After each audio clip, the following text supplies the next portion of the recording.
Oke, kali ini kita akan membahas materi tentang keamanan. Keamanan ini akan kita bagi menjadi 2 kali pertemuan. Nah, kali ini untuk pertemuan pertama, maka kita akan membahas beberapa poin dari outline yang akan dijabarkan selama materi security ini berlangsung. Ya, untuk coba kita lihat pertama, masalah keamanan. Yang kedua ada autentikasi. Kemudian yang ketiga, serangan dari dalam sistem. Kemudian keempat, serangan dari luar sistem.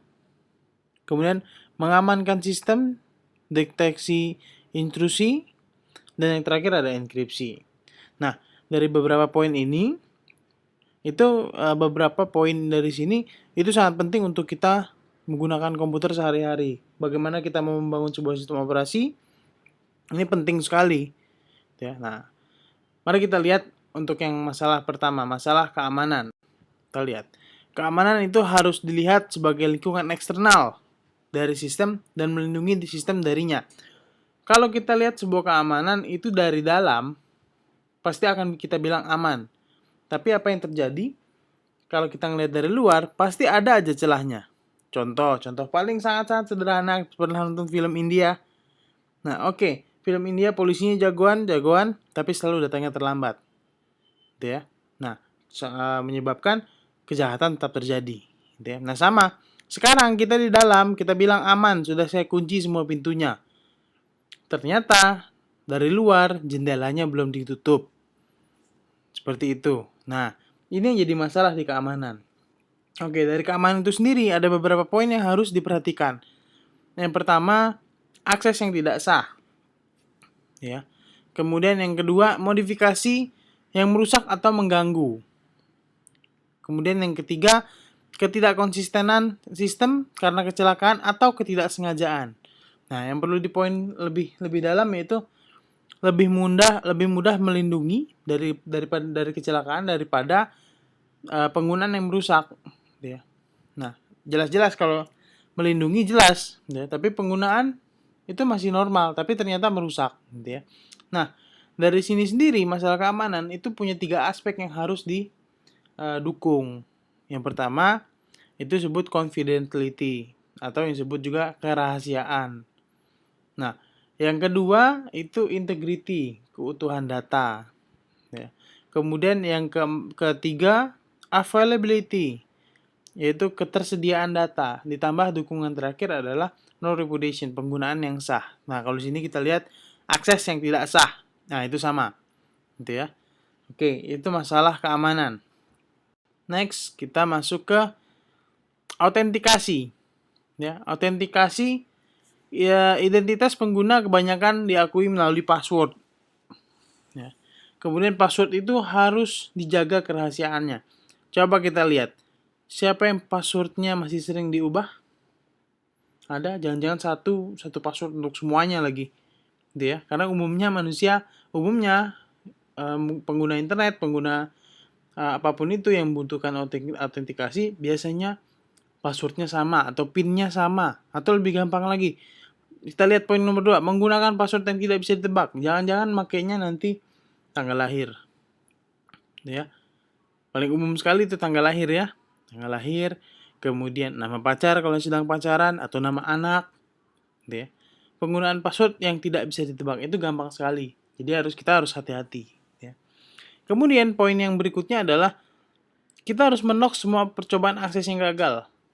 Ya, akses yang gagal jelas. Kenapa? Karena ada yang mencoba membobol kita. Ya, orang tahu tanggal lahir kita berapa, dicobanya ke password kita. Ya, nah itu yang terjadi. Kemudian atau password bisa kita enkripsi atau dapat digunakan hanya sekali pakai, one time pad. Istilahnya one time pad, atau kalau yang pakai internet banking token ya. Token itu kita pakai hanya untuk satu sesi. Ya. Kunci tertentu kita pakai satu sesi. Tuh. Oke.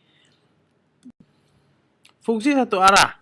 Nah, implementasinya sebenarnya sih token tadi juga ada implementasinya, atau sudah pernah mengambil database atau pernah lihat bikin data atau lihat database atau bikin database, biasanya ada tabel user, kemudian ID user, terus passwordnya apa gitu ya. Nah, kalau passwordnya disimpan dalam plain text, kira-kira webnya kebobol, kebongkar semua nggak usernya? Kebobol ya. Nah, maka dari itu bisa diimplementasikan fungsi atau yang disebut hash. Ya, atau yang disebut hash. Nah, fungsinya itu seperti fx, rumus fx. Ya. Y sama dengan fx, misalnya x kuadrat ditambah 2x tambah 1. Itu ya. Nah, coba kita lihat. Kalau kita punya x, bisa kita tentukan y. Bisa ya, x-nya contohnya 3. 3 kuadrat ditambah 2 kali 3 tambah 1. 9 ditambah 6 ditambah 1. 16. Y sama dengan 16. Ketemu hasil Y. Mudah. Ya. Mudah dapatkan Y. Karena rumusnya ada tadi kan. Tapi kalau coba kita punya Y angka 16. Berapakah X-nya? Ya, sudah masuk persamaan kuadrat ya. Tuh, seperti itu. Nah, itu pun belum tentu, karena belum tentu X-nya itu diketahui rumus fx-nya sendiri, belum tentu diketahui rumusnya. Oke. Next, kita lihat. Wah, makin kesini makin asik nih. Kita menggunakan autentikasi nggak pakai password lagi sekarang. Kita ubah menjadi biometrik.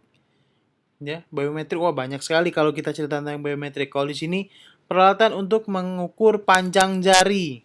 Ya. Nah, ternyata panjang jari kita juga unik ya. Nah, selain panjang jari, kita bisa menggunakan autentikasi atau menggunakan pengganti password, gitu ya. Itu bisa diganti dengan sidik jari misalnya, retina, suara, kemudian derap langkah, ketikan, ketukan, dan lain-lain. Banyak sekali tentang biometrik. Cuman ada beberapa literatur yang mengatakan bahwa barang siapa yang masih menggunakan biometrik sebagai alat autentikasi saat ini, itu adalah orang yang bodoh. Ya, karena beberapa literatur sudah banyak sekali. Bagaimana cara memasukkan suara, bagaimana cara memasukkan ketikan, gitu kan, atau tulisan. Gitu. Nah, tapi kalau contoh lain coba, kalau yang di Sumatera sering mati lampu ya. Nah, biasanya kalau zaman saya kecil dulu mati lampu, kemudian saya main dengan lilin. Kemudian saya bikin cap jari saya di situ.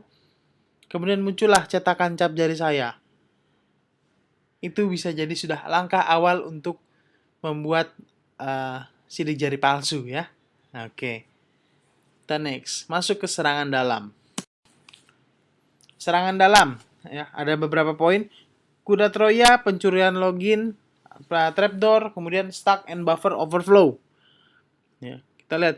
Kuda Troya, ada yang pernah dengar Trojan Horse? Atau sudah pernah nonton filmnya Troy?